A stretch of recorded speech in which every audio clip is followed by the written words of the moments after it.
आज जो तहकीकात समाचार अभी तक गांव में था, खेत खलिहान में था, वो गांव से शहर तक अपने कार्यालय के रूप में आया है।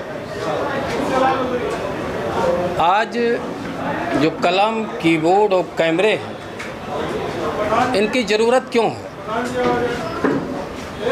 जब आपके पास एक कार्यपालिका है, विधायिका है, न्यायपालिका है, तो एक खबर पालिका की ज़रूरत क्यों पड़ गई? भारत दुनिया का अकेला ऐसा देश है जहाँ के नौजवानों ने कलम को हथियार बना के लड़ाई लड़ी, और जिन लोगों ने कलम को हथियार बना के लड़ाई लड़ी, उनके हिस्से में आज भी सवाल ही आए हैं। कई लोग जिनके पिताजी अंग्रेज़ों के ज़माने में दारोगा थे, उनका बेटा मंत्री हो गया आज़ादी के बाद, लेकिन वो जो कलम का सिपाही था आज भी सवालों के घेरे में।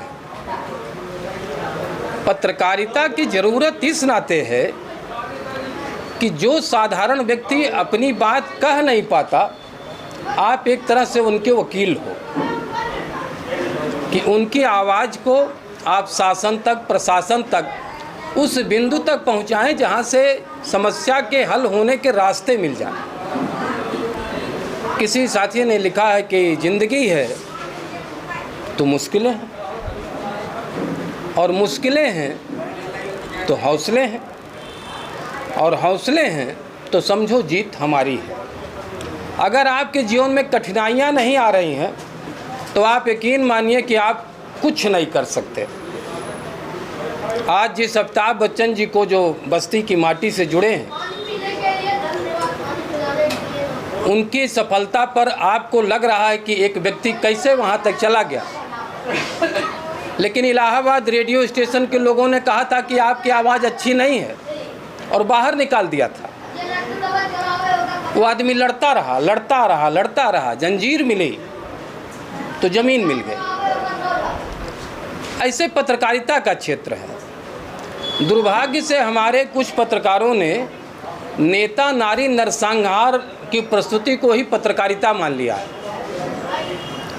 समाज में अच्छे लोगों की संख्या बहुत ज़्यादा है, बुरे लोगों की संख्या बहुत कम है। देखो भैया, गंदे नाले का बदबू, उसको आपको खरीदना नहीं पड़ता।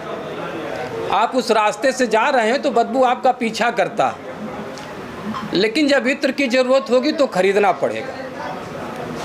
आज मैं कलम, कीबोर्ड, कैमरे के साथियों से निवेदन करता हूं कि इस कैमरे को खेत खलिहान तक ले जाइए, उस मिट्टी तक ले जाइए जहां आपका इंतज़ार किया जा रहा है। हो सकता है कोई बेरोजगार लड़का हो जो 10 छात्रों को निःशुल्क पढ़ा रहा हो कि हम इनका जीवन बनाएंगे, वहाँ भी खबर है। हो सकता है किसी नौजवान ने कोई छोटी सी फैक्ट्री डाल ली हो और वहाँ से उसकी विकास यात्रा शुरू हुई हो, वह भी खबर है। हो सकता है कि कोई किसान बहुत अच्छी खेती कर रहा हो, वहाँ भी खबर है। हम नकारात्मकता में ही खबर क्यों खोजते हैं? हमने ये क्यों मान लिया कि जो नेता है, नारी है, नरसंहार है, वही पत्रकारिता है? इस संदर्भ को बदलिए। और एक निवेदन मैं और करूँगा कि दुनिया का कोई भी कार्य बिना सामाजिक सहयोग के नहीं हो सकता। आप अगर सत्यनारायण बाबा का कथा सुनेंगे तो पैसा लगेगा। आज इन्होंने उद्घाटन किया तो लड्डू भी खिलाया, पकौड़ी भी खिलाया, पानी भी पिला रहे हैं, आदरपूर्वक बैठा रहे हैं। किसी साथी ने लिखा है कि जो तार से निकली थी वो धुन सबने सुनी थी, और जो तार पे गुजरी है वो किस दिल को पता है। तो दर्द तो सौरभ भाई जाने, इनके साथी जाने।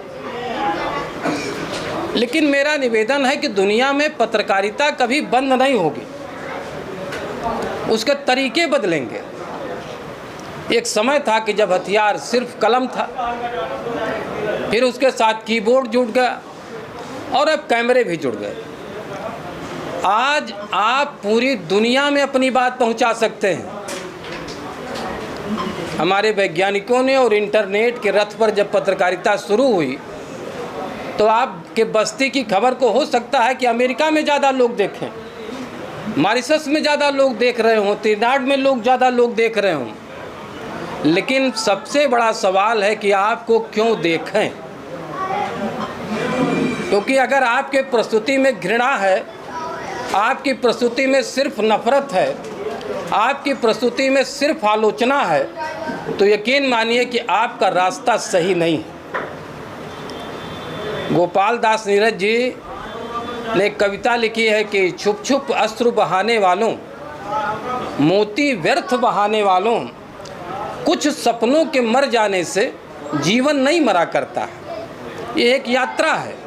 एक समय था जब ट्रेडमिल पर अखबार छपा करते थे, फिर सिलेंडर मशीनों पर आए, फिर ऑफसेट पर आए, फिर वेब पर आए, अब तो डिजिटल प्रिंटिंग सिस्टम में आए। तो आप तो सौभाग्यशाली हैं, लेकिन यह भी भ्रम में मत रहिएगा कि केवल गूगल के पेमेंट से आप ये तहकीकात चला ले जाओगे। आप ये चैनल तब चला पाओगे जब चौराहे पर कोई गरीब किसान मिलेगा और कहेगा बाबू इस 100 रुपया हमारी ओर से रख लो। उसको बुरा मत मानना, क्योंकि वो आशीर्वाद है। हो सकता है उस 100 रुपये में 1000 रुपये की ताकत हो, लाखों की ताकत हो। लोगों की को ताकत बनाओ, लोगों की आवाज़ बनो, और ऐसे पत्रकार मत बनो कि आपको देख करके लोग डरें और भाग जाएं।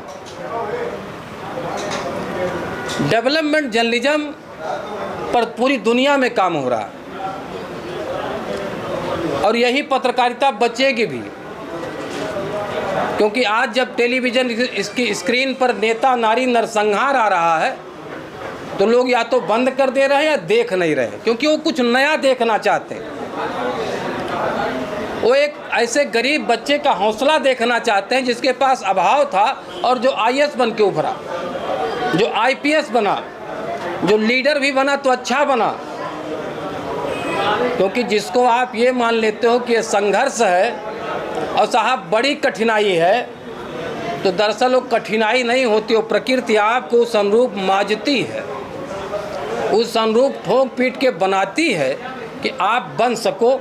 हमारी ढेर सारी शुभकामनाएं हैं। मुझे अच्छा लगेगा कि यह तहकीकात जनता के लिए, जनता के द्वारा और जनता से संचालित हो, क्योंकि जिस दिन आप तहकीकात को सत्ता से और सत्ता के लिए और व्यवस्था के लिए व्यवस्था से चलाओगे तो हो सकता है आप कार पर चलने लगो, लेकिन ज़मीर आपका मर जाएगा।